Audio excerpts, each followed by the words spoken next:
Hi, you guys. Welcome back to my channel. I'm your host, Andrea, with W.O.E podcast. I want to say thank you for tuning in. If you guys tuned in last week, welcome back. I want to say thank you for tuning in. But last week was awesome. We had worship. God said, let my people worship me. And I know I usually give you guys a word and a message, but it was just something about last week we had to just worship. Because we start our day, we be so busy, got so much going on, we just wake up and get going. We don't even take the time out to pray and just give thanks. So I think that was a moment for us to just have worship. And y'all know me, I'm a big crybaby, so it was awesome. I enjoyed it. This one I'm going to keep kind of short because I want to start a series about the Nehemiah. I don't know if you guys read the story, but I want to give you guys heads up. Start reading Nehemiah. It's awesome. I shared a little bit when we did the manifestation in March. I gave a scripture about how the walls were being built. How they tore them down. He came back and just built. But oh my God, it's just so much as in today's life that I have for you guys. For us the message, but I'm gonna give you guys a sneak peek. I'm not really gonna go deeply into it as of yet because I want to start this next month for the month of June. I want to do I don't know it yet. I don't know. It's gonna be the Nehemiah series, okay? And I think that's so good because we as people, as God people, as His children, we can relate. I mean, I know there's a lot of stories in the Bible that we can relate to. They give us courage and strength to be like, okay, if they've been through it, I know I can get through it. If He did it for them, then He can do it for me. But this story about Nehemiah, I don't know what it is, but I just feel that it's so heavy on my spirit. And as I'm reading, and the more I read, it's like it teaches you how to fight the enemy. Because y'all, guess what? The enemy is in this so heavy.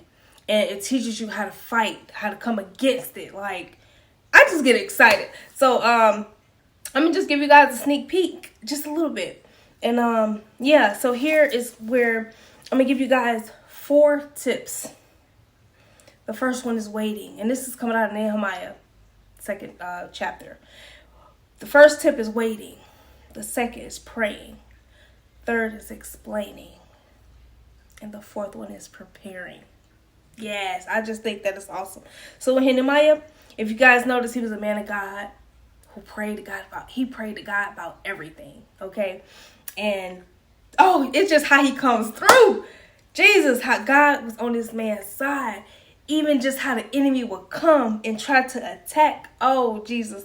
Like, it's so much, y'all. It's just so much. So the first one out of Nehemiah, where he did not suddenly quit his job and hurry to Jerusalem. Okay, and this is the waiting part. Where he prayed faithfully. He worked for months waiting to approach the king in the Lord's time. So waiting may be much harder than working. But it is dangerous to rush ahead of the Lord. So waiting is the most important. Secondly, where it says here, which is prayer. It was so effective. He spent much time alone with God. He spent so much time with God in prayer to where that was the second tip where it was important because the throne of the grace in heaven has greater authority than any throne on earth. And that's in Ephesians 1:15 through 23, where, are you in a habit of talking to God during your daily activities? Are you in the habit? That's the second thing. That's why I said last week we needed to worship because we just take so much time. We got a busy schedule, y'all. We ain't got time for y'all. We got to get up. We got to get moving. Wake up at 3 or 4 in the morning like me.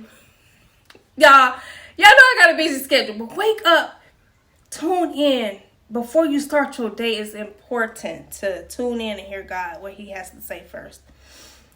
Third tip is where Nehemiah, he's been planning his work carefully. So he was able to give the king satisfactory answers. Okay, so prayer and concern are not substitutes for clear thinking and the adequate of organizations. So explaining, Jesus, I hear you, Lord, I hear you, and preparing. This is where Nehemiah paid attention to his advice. Whoever believes will not act hastily.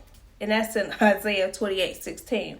It's where before enlisting the leaders, Nehemiah became personally acquainted with the needs. In Ezra 8:8, then 32, where dedicated leaders are awake when others are asleep. But they see more in the darkness than others do in the daylight. Jesus. Okay, so them are the 4 tips we're going to start with because like I said, it's going to prepare you. It's going to teach you, help you